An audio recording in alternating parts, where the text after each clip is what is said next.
विद्यार्थियों मित्रों, हिंदी में नेट की परीक्षा के लिए मेरे साथ जुड़िए और चैनल को सब्सक्राइब कीजिए, लाइक कीजिए, शेयर कीजिए, कमेंट कीजिए, सवाल कीजिए। आप कुछ समझना चाहते हैं, मेरे समझाने में कुछ कमी है, मेरी आलोचना कीजिए, समालोचना कीजिए, मेरे बोले की गलतियां निकालिए। जो मैं कुछ कह रहा हूँ उसमें कमियां हैं, उसको उजागर कीजिए। Please criticize me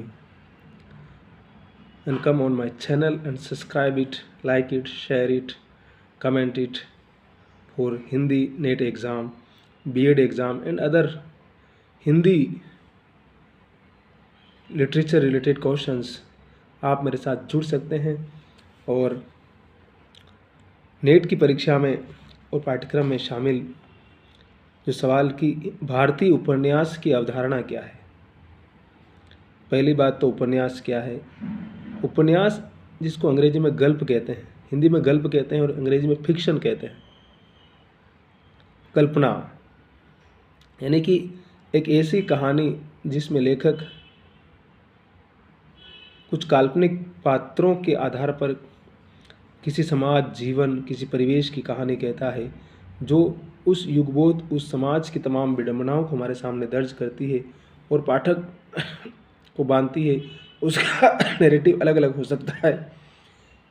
उपन्यास पश्चिम से आई हुई विधा है। हमारे यहाँ उपन्यास लिखने की परंपरा नहीं थी, तो पश्चिम से जब आती है हिंदुस्तान में तो जाहिर सी बात है कि अब उसका भारतीयकरण करने की आवश्यकता है। यहाँ के परिवेश, यहाँ की जीवन शैली, यहाँ की भाषा, यहाँ का मिट्टी, वो सारी चीज़ें किस प्रकार से उस विधा में होगी, तभी तो उस विधा की महत्ता हमें स्पष्ट होगी ना। तो उपन्यास की ये यात्रा शुरू होती है 19वीं शताब्दी से। अंग्रेज़ों के आने के साथ या अंग्रेज़ों के आने के बाद शुरू होती है, जब हिंदी गद्य का भी जन्म होता है, आविर्भाव होता है, आधुनिक खड़ी बोली का जन्म होता है और उसके साथ ही तमाम चीज़ें आती है। लाला श्रीनिवास दास के परीक्षा गुरु जो 1882 में आया था, उसको आचार्य शुक्ल अंग्रेजी ढंग का पहला उपन्यास मानते हैं। और उसके बाद जगमोहन सिंह का श्यामा स्वप्न अंग्रेजी ढंग का न सही लेकिन इसी श्रेणी का है। धीरे धीरे इस विधा में अब जानते हैं कि ऊंचाई आने लगती है। फिर बाद में जब प्रेमचंद आ जाते हैं, प्रेमचंद असल में इस भारतीय उपन्यास की अवधारणा की हम बार बार बात करते हैं, उसके नायक भी हैं, उसके जन्मदाता ही भी हैं, उसको स्थापित करने वाले भी हैं और उसको तमाम तरह की ऊंचाइयों तक ले जाने वाले हिंदी के प्रख्यात उपन्यासकार प्रेमचंद, जिनका गोदान उपन्यास बहुत फेमस है, आप जानते ही हैं, और वो भी नेट की परीक्षा में शामिल है। तो उसके बाद फिर आता है, देखिए 1936 में गोदान का जिक्र करते हैं ये, और फिर आते हैं अज्ञे जो मनोविज्ञान की दुनिया के महत्वपूर्ण रचनाकार हैं। उनका शेखर एक जीवनी 1941 में आता है और दूसरा खंड उनका 43 में आता है। फिर झूठा सच, ये भी 2 भाग में आता है, 58 और 64 में आता है। रेणु का फिर मेला आंचल 1954 में आता है। भीष्म साहनी का तमस 1973 में आता है। कृष्णा सोबती का जिंदगी नामा, मनु भंडारी का आपका बंटी, ये सब आते हैं। और आज तक की बात करें, अभी तक जो जितने उपन्यास लिखे जा रहे हैं आजकल, ये सारे के सारे भारतीय उपन्यास हैं और ये सारे के सारे आपके नेट के पाठ्यक्रम में भी शामिल हैं।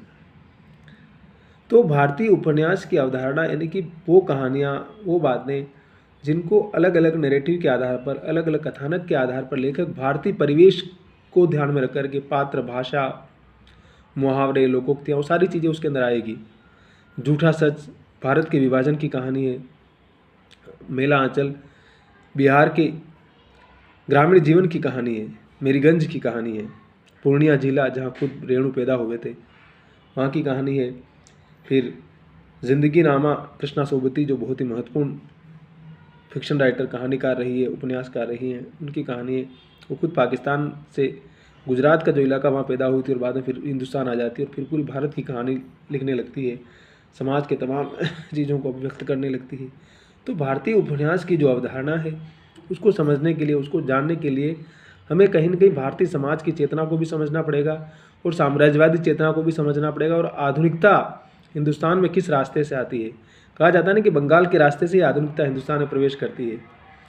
तो कहीं ना कहीं कॉलोनियलिज्म, जिसको हम उपनिवेशवाद कहते हैं, अंग्रेजी शासन कहते हैं, उसकी तमाम विडंबनाओं के बावजूद भी उसने किस प्रकार से भारतीय समाज में बहुत सारे परिवर्तन करने का काम किया, वो अलग इतिहास का विषय है, अलग पढ़ने का विषय है। हमारे साहित्य के लिए हम इतना ही समझने की आवश्यकता है कि जो अंग्रेजी ढंग का पहला उपन्यास था परीक्षा गुरु, उसके बाद किस तरह से गद्य मनुष्य जीवन के संघर्ष को अभिव्यक्त करने का सबसे सशक्त और सबसे मजबूत हथियार बनता है। तो उपन्यास की अवधारणा के बहुत सारे आयाम हैं, उसको आप समझेंगे तो उसके बहुत सारे सूत्र निकलते चले जाएंगे। तो हंसते रहिए, मुस्कुराते रहिए, पढ़ते रहिए, लिखते रहिए और हमारे साथ बने रहिए। चैनल को सब्सक्राइब कीजिए, लाइक कीजिए, शेयर कीजिए। शब्बा खैर।